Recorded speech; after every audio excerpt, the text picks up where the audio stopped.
ये उत्तर प्रदेश बीमार नहीं था, उत्तर प्रदेश को बीमार किया गया था। यह देश 1947 के बाद भी 1960 के दशक तक उत्तर प्रदेश देश का सबसे अग्रणी प्रदेशों में से गिना जाता था। देश के अंदर उत्तर प्रदेश का योगदान 14% से अधिक माना जाता था। लेकिन 1960 के बाद से लगातार गिरावट जो आई, लगातार गिरावट जो आई, 1990 के बाद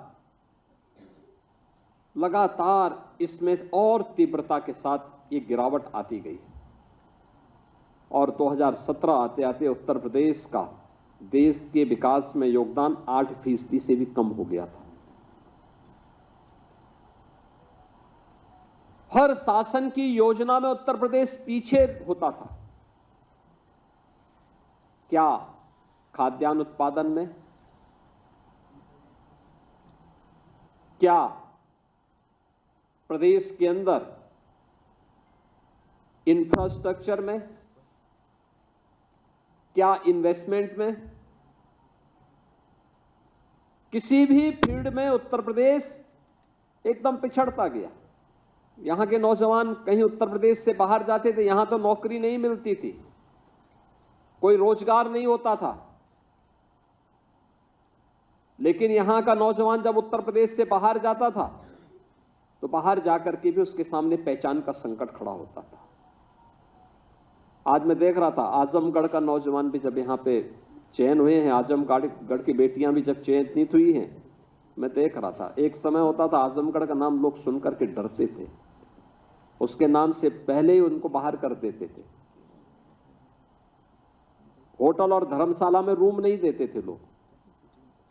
ये स्थिति किन लोगों ने बनाई? इन लोगों ने बनाई जिन लोगों ने प्रदेश को दंगों की आग में झोंक करके प्रदेश के सामने पहचान का एक संकट खड़ा किया था, जिन्होंने उत्तर प्रदेश को अपने परिवार के लूट का एक अड्डा बना दिया था। जिन लोगों के कारण पहचान के भीषण संकट के दौर से उत्तर प्रदेश को गुजरना पड़ा था, वे उस बीमारी के कारण थे और उस बीमारी को समझने की आवश्यकता है। और ये आपका सौभाग्य है। याद रखना, कार्य कोई बड़ा नहीं होता, कोई छोटा नहीं होता। जहां अवसर मिले वहां अपनी प्रतिभा का भरपूर उपयोग करिए और याद रखना, आगे के बढ़ने की संभावना अपने आप आपके जीवन में आती हुई दिखाई देगी जब भी आप ईमानदारी के साथ, पूरी प्रतिबद्धता के साथ अपनी जिम्मेदारियों का निर्वहन करेंगे। तो न केवल आपके लिए आगे बढ़ने के अवसर होंगे, बल्कि प्रकृति और परमात्मा की कृपा भी आप पर उसी प्रकार से बनेगी जिस प्रकार से आपने इस पूरी व्यवस्था के साथ देखा होगा। आज आप इस बात को कह सकते हैं कि चयन की प्रक्रिया में आपके साथ न भेदभाव हुआ है, तो आपको भी किसी के साथ कोई भेदभाव नहीं करना। 25 करोड़ जनता के लिए आपको सेवा का अवसर प्राप्त हो रहा है। और याद करना, ये मिशन रोजगार के साथ हम लोग नियुक्ति पत्र वितरण के कार्यक्रम को इसीलिए जुड़ते हैं क्योंकि प्रधानमंत्री जी इस बात को कहते हैं कि यह इस बात का संकेत होना चाहिए कि किसी के साथ अन्याय नहीं हुआ है, न होना है। तो अगले व्यक्ति की भी गारंटी होनी चाहिए कि वह भी इस बात की गारंटी के साथ जुड़े कि कोई भेदभाव हम भी नहीं होने देंगे, न करेंगे। अगर यह जिम्मेदारी होगी तो हम न केवल अपनी सेवा के प्रति बल्कि अपने राष्ट्रीय कर्तव्यों का भी ईमानदारी पूर्वक निर्वहन कर रहे हैं।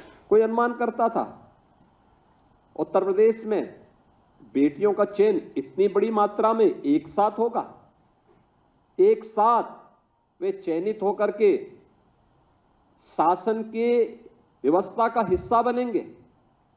और आज ये केवल महिला और बाल विकास विभाग में नहीं, अब तो यह जीवन के प्रत्येक क्षेत्र में हो रहा है। उत्तर प्रदेश पुलिस में अभी 2 महीने पहले हम लोगों ने 60,244 पुलिस भर्ती की प्रक्रिया को संपन्न किया। इस 60,244 में 12,045 केवल बेटियां भर्ती हुई हैं। 12,045। एक ही भर्ती में 12,045 बेटियां भर्ती हुई। याद करिए, 1947 से 2017 तक उत्तर प्रदेश पुलिस बल में केवल 10,000 महिला पुलिस कार्मिक थी, और यहां पर हम लोग जो भर्ती कर रहे हैं, उस भर्ती में पिछले 8 वर्ष में हम लोगों ने 40,000 से अधिक बेटियों को केवल उत्तर प्रदेश पुलिस बल में भर्ती किया। 40,000 से अधिक। यानी ऐसा नहीं कि प्रतिभा की कमी उनमें पहले भी रही हो, लेकिन अवसर नहीं मिलता था। 1,56,000 शिक्षकों की भर्ती अकेले बेसिक शिक्षा परिषद में हुई, और 1,56,000 शिक्षकों की भर्ती में ज्यादातर बेटियां भर्ती हुई हैं, जो अपना योगदान आज प्रदेश के अंदर दे रही हैं, बेसिक शिक्षा के उन्नयन के लिए कर रही हैं। सरकार ने भी इन 8 वर्षों में प्रयास किया है।